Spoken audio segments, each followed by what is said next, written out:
The first thing that broke the silence in the hospital room was not the sound of a newborn's cry, it was a sentence sharp enough to slice through the air. "Those aren't my children," declared Christopher Langford, his voice low but trembling, as he stared through the glass at 3 tiny babies in the NICU. Their rich brown skin glowed under the sterile lights, wrapped in white blankets that only made the contrast more striking. On the hospital bed, Sophia Carter, exhausted yet radiant after giving birth to triplets just hours ago, blinked at him in disbelief. "Excuse me?" she asked, her voice still tender from the effort of labor. Christopher swallowed hard. "Sophia, they're black." Her dark eyes narrowed. "Of course they're black, Chris. I'm black. What did you expect?" But Christopher had expected something else entirely. Throughout her pregnancy, he had clung to a fantasy that his pale complexion, his blonde hair, his privileged lineage would somehow dominate, making the babies look like miniature versions of himself. The truth, standing before him, shattered that illusion, and with it, his carefully cultivated life plan. At 35, Christopher was the youngest CEO in Westbridge Holdings history, a man groomed for political influence, with a polished image as the golden prodigy of corporate America. In his mind, that image could not survive the public knowledge that he had 3 black sons. "I can't," he murmured, running a hand through his hair. "This isn't what I thought." Sophia's tired voice grew sharper. "These are your sons, Michael, Daniel, and Isaiah. We planned for them. You said you wanted them. But ambition drowned out reason." Christopher glanced toward the door, lowering his voice. "My career. My reputation. Everything will change." Sophia's response was ice cold. "The only thing that's changing right now is your place in this room. Get out." 6 hours after she'd given him the greatest gift of his life, Christopher Langford walked away, never to return. Through legal maneuvering and hush money, he erased his name from their lives, entirely choosing his image over his children, and setting in motion a chain of black events that would one day confront him with a truth he could neither escape nor undo. When the door to that hospital room closed behind Christopher Langford, Sophia Carter knew she was stepping into a storm she would have to weather alone. The father of her children hadn't just walked out, he'd erased himself from their lives before they had even learned to breathe. She sat in that bed, the weight of 3 tiny bodies pressing into her arms, her heart splitting in two, half consumed by the pain of betrayal, half swelling with a fierce, protective love for Michael, Daniel, and Isaiah. The weeks after their birth blurred into an exhausting cycle of feedings, diaper changes, and stolen moments of sleep. Bills piled up quickly: hospital fees, formula, the rent she could barely keep up with. Christopher's legal team delivered his final gesture in a thick envelope, a lump sum, and a legal agreement that barred her from ever publicly naming him as their father. The money wasn't enough to buy her silence in her heart, but it was enough to keep the lights on for a few months. She signed, not for herself, but because she couldn't afford to spend years in a court battle she would lose. When her maternity leave ended, Sophia returned to the diner where she had worked before her pregnancy, taking late-night shifts so she could be home during the day. The tips were meager, but every dollar went to food, diapers, and rent. Still, she knew waiting tables forever would never give her boys the future they deserved. That's when she decided to enroll in nursing school, a grueling commitment on top of working 2 jobs. Her days began before sunrise. She would rise quietly, careful not to wake the boys too early, packing bottles and changes of clothes for the neighbor, Mrs. Hernandez, who watched them, while Sophia went to class. From there, she headed straight to her shift at the clinic as a receptionist, a job she'd taken for the flexible hours and the chance to be near the medical field she was studying to enter. Afterward, she'd rush home, feed and bathe the boys, put them to bed, and then head out again to the diner for the evening rush. There were nights she came home so exhausted, her legs trembled as she carried all 3 boys up the stairs to their small apartment. But no matter how tired she was, she found the energy to sit beside their crib, telling them bedtime stories about brave heroes and unbreakable families. In those moments, Sophia silently vowed that her sons would never feel the absence of their father as a measure of their worth. The years passed, and her sacrifices slowly began to bear fruit. Sophia graduated near the top of her class and secured a job as a registered nurse at Westbridge General Hospital. The steady income allowed her to move her family into a modest but comfortable home in a better school district. She hung her diploma in the living room, not as a trophy for herself, but as a daily Reminder to her sons that determination could build bridges across the deepest chasms. Raising 3 boys alone was never easy. Michael, the eldest by 2 minutes, was fiercely protective of his brothers, quick to step in whenever someone at school teased them. Daniel, quiet and introspective, spent hours with books and puzzles, his sharp mind always working. Isaiah, the youngest, had an unshakable charm and a smile that could melt the coldest heart. Each boy was different, yet bound together by an unspoken understanding. They had only seen each other and their mother, and that was enough. As they grew, so did their questions. "Mom, where's Dad?" Michael asked one night at the dinner table when he was 7. Sophia froze, her fork halfway to her mouth. She had rehearsed this conversation in her mind for years, but when it came, her voice softened with truth and restraint. "He wasn't ready to be a father," she said simply. "But that doesn't mean you aren't loved. You have me, and you have each other." The boys accepted the answer. Without pressing, though deep down, she knew they would ask again one day, and the truth would be harder to soften. Sophia made sure her sons knew the value of hard work and education. She signed them up for after-school programs, saved every spare dollar for college funds, and never missed applause. Parent-teacher meeting despite her grueling shifts. She celebrated every small victory. Michael's soccer goals, Daniel's science fair ribbons, Isaiah's role in the school play as if they were Olympic achievements. There were setbacks too. When Isaiah broke his arm falling from the monkey bars, the medical bills threatened to undo her careful budgeting. When Daniel was bullied for being too smart and different, Sophia spent evenings reassuring him that his mind was a gift, not a flaw. And when Michael, at 15, got into a fight defending his brothers from a racial slur, she sat him down at the kitchen table and told him that strength wasn't just about fists.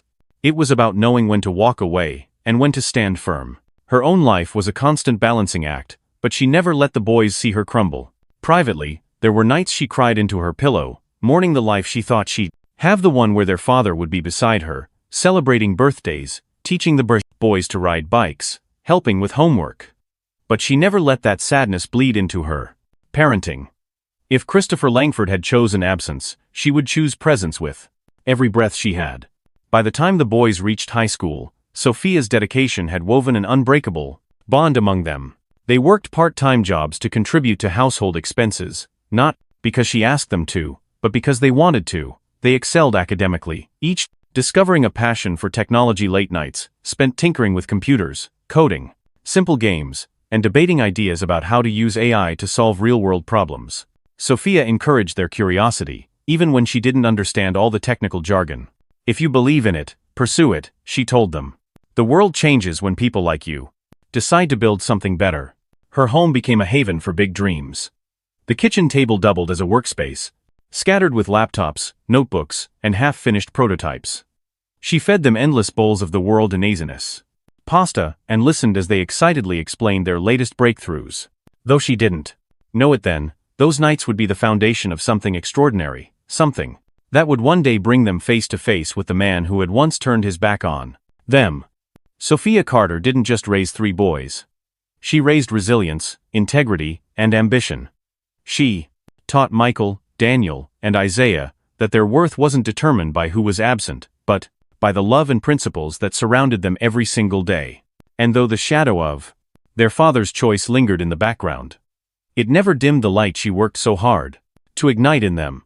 Because for Sophia, being a mother wasn't about what she had lost. It was about what she was determined to give.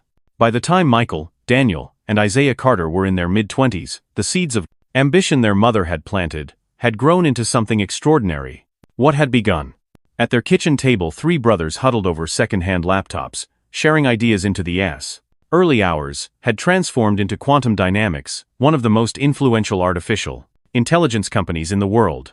It started modestly. During their university years, the brothers pooled their savings to rent a cramped workspace above a laundromat.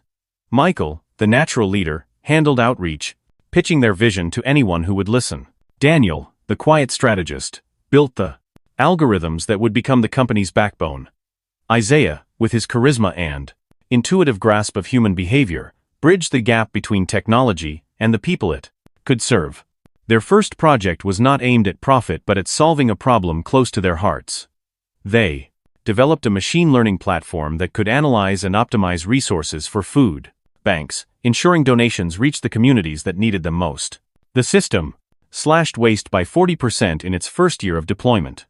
Word of their innovation spread quickly, attracting grants, investors, and a small but fiercely dedicated team. From there, Quantum Dynamics expanded into education. They created adaptive learning platforms for underfunded schools, tailoring lessons to each student's pace and style. Test scores rose. Dropout rates fell. Teachers, who had once struggled under the weight of outdated systems, began to see their classrooms thrive. But it was their healthcare initiative that made headlines around the world. Partnering with rural clinics and urban hospitals alike, the brothers developed an AI-driven diagnostic tool that could identify early signs of diseases in communities with limited access to specialists. In one pilot program, the technology detected early-stage cancer in dozens of patients who otherwise might not have been diagnosed until it was too late. Lives were saved, and its movement was sparked. The brothers reinvested every bit of profit back into their mission. Unlike the tech giants that hoarded patents and chased market monopolies, Quantum Dynamics released several of their tools as open-source software, inviting collaboration from innovators everywhere. They were adamant that technology should be a ladder, not a wall. By their 5th year in business, Quantum Dynamics was valued at over $5 billion. They employed more than 2,000 people across multiple countries, with satellite offices dedicated to community engagement and training programs in underserved areas. Despite their wealth and influence, the Carter brothers refused to retreat into boardrooms and luxury enclaves. They traveled constantly, meeting with educators, healthcare workers, and community leaders, always returning with new ideas to refine their technology's impact. Their approach drew both admiration and skepticism. Some in the corporate world couldn't fathom why 3 brilliant young men would waste their competitive advantage on open-source projects or price their services so low for nonprofits. But the brothers were unmoved. They had grown up watching their mother work 2 jobs, navigating a world that too often overlooked people like her. They knew the value of opportunity, and how rare it could be. Recognition soon followed. Quantum Dynamics received humanitarian awards from global NGOs, innovation prizes from leading tech conferences, and even invitations to advise governments on bridging the digital divide. But the most prestigious honor came in the form of the Visionary Leadership Award, presented annually at the Global Innovation Summit, a gathering of the most accomplished entrepreneurs and thinkers in the world. The night of the awards ceremony was electric. The Grand Meridian Hotel's ballroom glittered. Under chandeliers, every table a who's who of global influence. As the announcer's voice filled the room, please welcome this year's recipients of the Visionary Leadership Award. The founders of Quantum Dynamics. The brothers rose from their table, their mother beside. To them. Michael took the lead at the podium, his voice steady but full of emotion. 5 years ago, my brothers and I were 3 kids from the inner city with an idea. We didn't have deep pockets or powerful connections. What we had was a belief that technology could serve people, not just profit. Daniel stepped forward next. Today, Quantum Dynamics employs over 2,000 people and has transformed how AI is used in education, healthcare, and community development. But our success isn't measured in revenue, it's measured in the lives we've been able to touch. Isaiah closed the opening remarks with the passion that had become his trademark. We've built tools to give underserved communities a fighting chance in a world that too often leaves them behind. And we're just getting started. Then Michael turned toward the audience. We owe everything to one person, our mother, Sophia Carter. The applause was immediate and overwhelming as Sophia walked onto the stage, elegant in a deep blue gown, her eyes glistening with pride. She raised us alone, Daniel continued, while working 2 jobs and putting herself through nursing school. She taught us that integrity is worth more than shortcuts, that hard work builds more than wealth, it builds character. Isaiah added, his voice catching, and she showed us that love is the greatest resource we have, and that you never measure a person's worth by what they lack, but by what they give. The audience was on their feet now, a standing ovation rolling through the ballroom. Sophia stood between her sons, her hands clasped in theirs, the living embodiment of the values they had carried into every project, every decision, every challenge they had faced. As the award was placed in their hands, the brothers shared a look that needed no words. This moment was more than a career milestone, it was proof that the path they had chosen, against all conventional advice, was the right one. They weren't just building a company, they were building a legacy. Later that evening, As they mingled with dignitaries and fellow innovators, reporters clamored for interviews. Questions flew about their next big project, potential IPO plans, and expansion into new markets. The brothers answered graciously, but always circled back to the same point. Quantum dynamics existed to close gaps, not widen them. Technology can be a weapon or a tool, Michael told one journalist. We choose to make it a tool, one that lifts people up. What none of them knew that night was that among the crowd, watching from a distance, stood a man who recognized them in a way no one else could. Christopher Langford, older now, his hair tinged with gray, had come to the summit for reasons entirely separate from the award ceremony. Yet here he was, listening to the voices of the three sons he had abandoned decades earlier, hearing them speak of values he had once dismissed, seeing them celebrated for the very qualities he had feared would destroy his image. For Sophia, the night was a full-circle triumph. She had spent years imagining futures for her boys, hoping, praying, working herself to the bone so they would have choices she never did. And here they were, not just successful, but changing the world in ways that honored everything she had taught them. The Visionary Leadership Award was a shining testament to their achievements, but for Sophia, the true reward was standing on that stage, holding her son's hands, knowing that nothing, not absence, not hardship, not the weight of the past, had stopped them from becoming exactly who they were meant to be. Christopher Langford had not come to the Global Innovation Summit to see ghosts from his past. He was there to represent Langford Capital's latest acquisition, a struggling biotech firm. He planned to dismantle and sell for parts.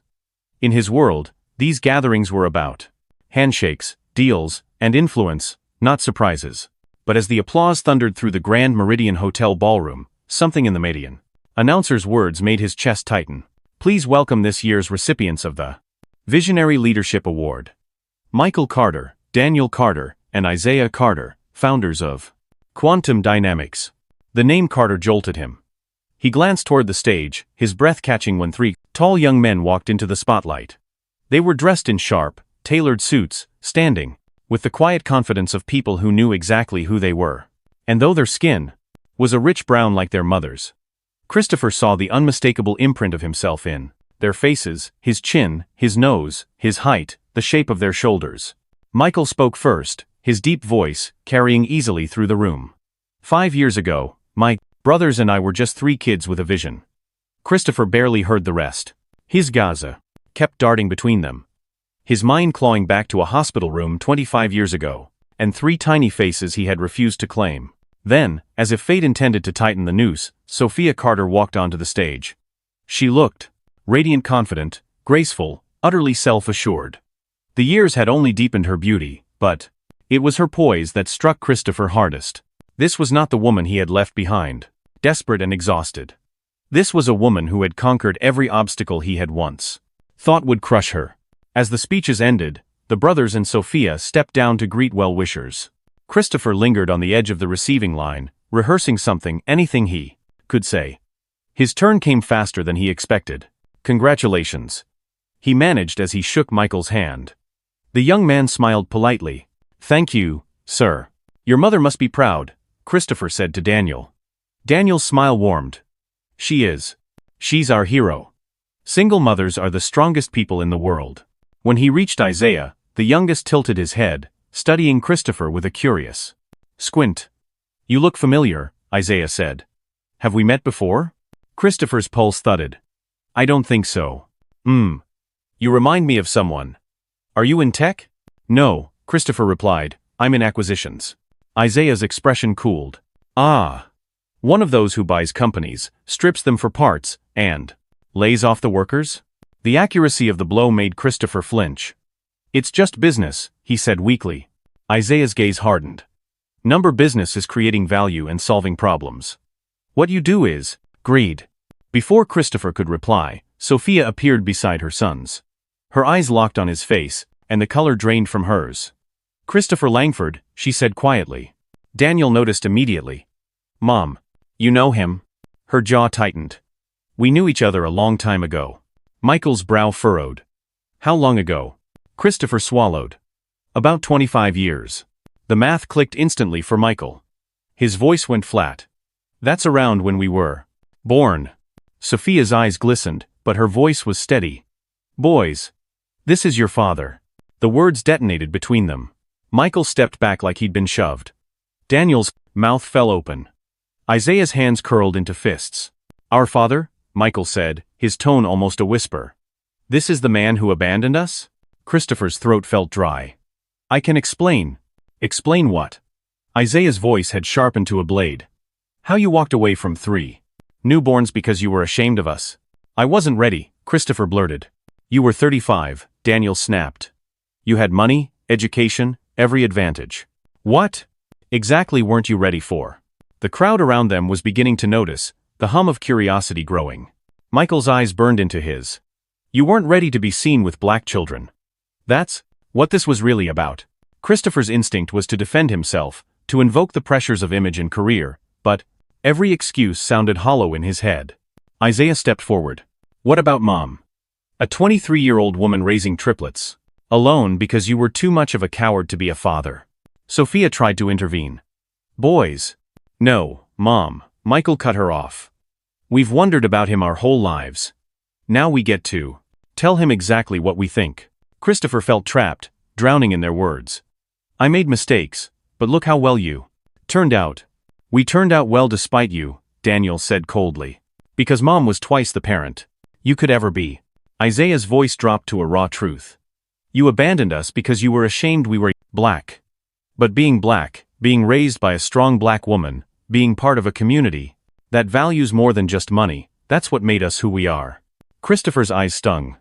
I was young. I was scared. No, Isaiah said. You were selfish. And you chose your image over your children. The confrontation was drawing a circle of silent onlookers. Christopher grasped for something, anything. Maybe we can start over.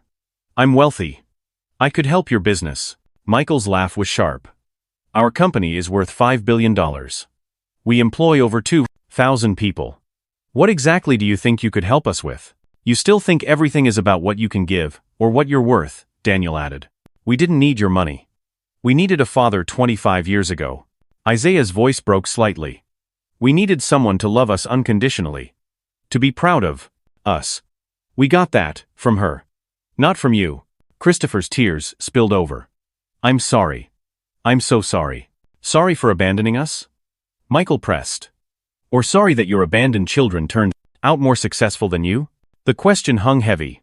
We're going to ask you to leave, Daniel said quietly. What? This is your night. It's our night, Isaiah corrected, and we don't want you here. Christopher looked to Sophia, silently begging. But her face was firm. You made your choice. 25 years ago. Now they're making theirs. A tap on his shoulder drew his gaze to hotel security. Gentlemen, is there a problem? This man is bothering us, Michael said evenly. We'd like him removed. And just like that, the guards led Christopher Langford out of the ballroom. His last glimpse was of his 3 sons standing beside their mother, arms linked, smiling, not at him, but at each other. The family he had chosen not to be part of. The family that had thrived without him, succeeded despite him, and become everything he had never deserved to be. Christopher Langford stood frozen, the noise of the ballroom muted under the pounding of his own heartbeat. Moments earlier, he had been face to face with the 3 men he had spent a lifetime pretending didn't exist.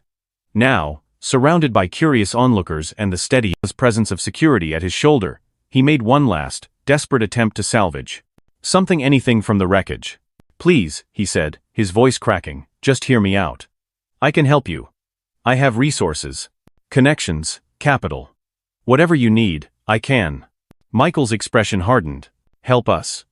Our company is worth $5 billion, Mr. Langford.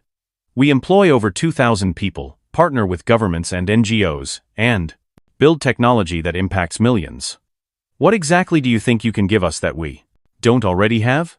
Christopher flinched at the question. I thought. Maybe I could open doors for you. Make things easier. Daniel shook his head, his voice calm but laced with steel. The only doors you ever opened were the ones you walked out of. And we didn't just find a way to survive, we built our own doors. Our own keys. Our own house. Isaiah stepped forward, his eyes locked on Christopher's. We didn't need your money. We didn't need your influence. We needed something you could never buy, a father. Someone who would have been there for the late-night fevers, the soccer games, the graduation ceremonies. Someone who would have taught us what it means to be men by example, not by absence. Christopher swallowed hard, shame burning through him. I know I failed you. No, Michael cut in sharply. You didn't just fail us. You abandoned us. And you didn't do it because you couldn't handle the responsibility. You did it because you were worried about your image. About how it would look to have black children. That choice, Daniel added, told us everything we ever needed to know about your character. Christopher's voice grew pleading. It was a mistake. A terrible mistake. I thought I was protecting my future. You thought your future mattered more than our lives, Isaiah said. You thought your comfort mattered more than your children's love. The words landed like stones in Christopher's chest. He searched their faces for any trace of forgiveness, but all he found was resolve. Daniel crossed his arms. We've had offers before, from investors who wanted to take over our company, from politicians who wanted to use our work for their own gain. We turned them all down because we know exactly who we are and why we're doing this. You're no different. The truth is, your money would poison what we've built. Michael's voice softened, but it was no less firm. Our mother gave us everything you wouldn't. She taught us integrity, resilience, and love. She's the reason we succeeded, not you. And we will never let someone who walked away from us claim even a piece of what she built in us. Christopher's throat tightened. I'm sorry. I'm so sorry. I can't change the past, but maybe I can be part of your lives now. We can start over. Isaiah shook his head slowly. You want a second chance at being our father because we're successful now. But we're not trophies for you to display, or proof that your bloodline produced greatness. We became who we are not because of you, but because you weren't there. The silence between them stretched. Every word the brothers spoke felt like another door, closing firmly, irrevocably. Finally, Michael spoke again, his voice low but decisive. Family doesn't abandon each other. Family doesn't choose shame over love. You're not our family, Mr. Langford. You're just a stranger who happens to share our DNA. Daniel's gaze was unyielding. We don't need your wealth, your network, or your approval. The only thing we ever needed from you was something you chose not to give: a father's love. And that's something you can't offer us now, because it's 25 years too late. Isaiah's final words cut deepest. You walked away from your sons. Tonight, we're walking away from you. The three brothers turned to Sophia, who stood silently beside them, her eyes filled with both pride and sorrow. Without another word, they formed a wall of unity, the same way they always had, protecting each other, standing together, facing forward. Christopher stood there, the weight of their rejection pressing down on him until it was hard to breathe. He had thought his fortune, his influence, and his name could buy him a place in their lives. But the truth was unshakable. What he had lost could never be purchased, never be negotiated, never be reclaimed. Security shifted beside him, waiting for a signal. Michael gave a small nod. We'd like him removed, he said simply. And just like that, Christopher Langford was escorted toward the ballroom doors. The sound of the celebration behind him grew fainter with each step, replaced by the hollow echo of his own choices. The last thing he saw before the doors closed was the sight of his three sons, standing arm in arm with the mother who had given them everything he hadn't: love, loyalty, and the strength to live without him. The heavy ballroom doors shut behind Christopher Langford with a final, echoing thud, sealing him out of the world he had just glimpsed, a world he could have been part of, had he chosen differently 25 years ago. The hum of conversation, the bursts of laughter, the applause celebrating his son's achievements. All of it faded into muffled background noise. He stood in the hotel's marble foyer, disoriented. The chandeliers above gleamed with the same polished opulence as the ballroom, but out here, their light felt cold, sterile. Security waited at a respectful distance, making sure he headed for the exit. His tailored suit, the expensive watch on his wrist, the signature cufflinks that had once marked him as a man of status, all suddenly felt meaningless. He walked toward the revolving doors, each step heavy. He had entered the evening as a daff, celebrated CEO, a man whose name opened doors in political and financial circles. He was leaving as a stranger to the very people who should have known him best. He hadn't just been rejected, he'd been erased, the same way he had once erased them. Out on the sidewalk, the night air was sharp against his skin. A sleek black car idled at the 2 Mice curb, waiting to take him back to his mansion. But for the first time in years, the thought of going home brought no comfort. That house, its sprawling rooms, manicured lawns, and art tel you ses, filled walls, was an empty shell. There was no laughter there, no warmth. Only the echo of choices that could never be undone. Christopher thought of Sophia Carter's face on that stage, calm, strong, unshaken. He thought of Michael's unwavering gaze, Daniel's measured words, Isaiah's unflinching truth. They had become everything a father could hope for: intelligent, principled, compassionate, and fiercely united. But they hadn't become that because of him.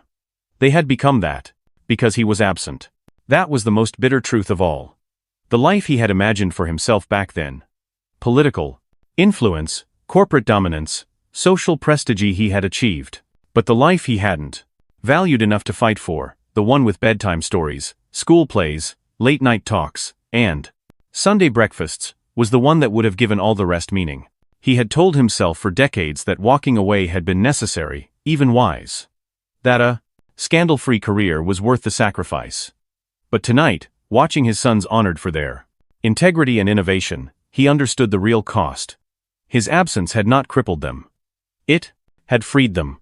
Without his influence, they had grown into men who valued service over greed, responsibility over image, love over status.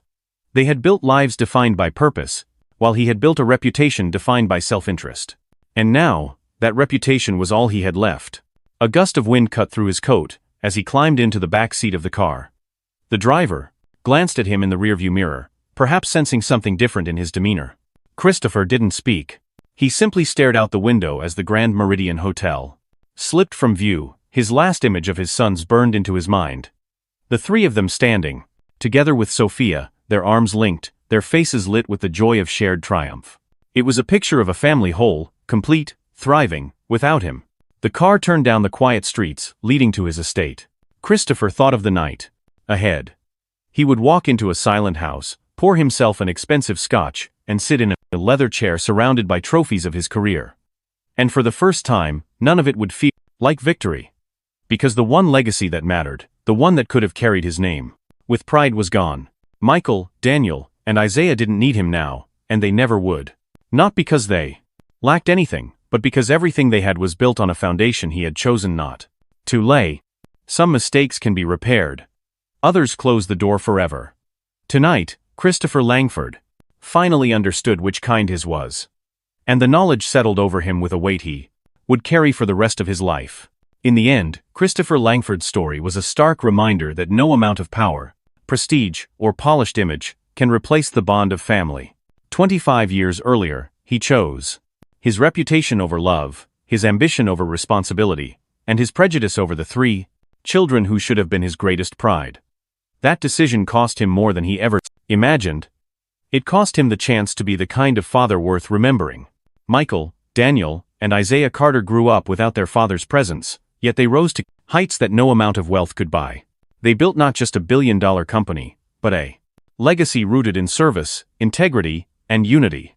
They thrived not in spite of being abandoned, but because they learned early that their worth would never be defined by someone else's shame. Love and responsibility are irreplaceable. The people we walk away from in pursuit of image or status are often the very ones who could have given our lives true meaning. Prejudice and pride can blind us, but the absence we create leaves a silence we can never fill. If this story moved you, take a moment to reflect. Are you choosing love over image? Responsibility over fear? Because those choices define the legacy you leave behind. Share your thoughts in the comments. Your voice matters. Like this video if you believe love is stronger than prejudice. Subscribe to our channel for more powerful, life-changing stories.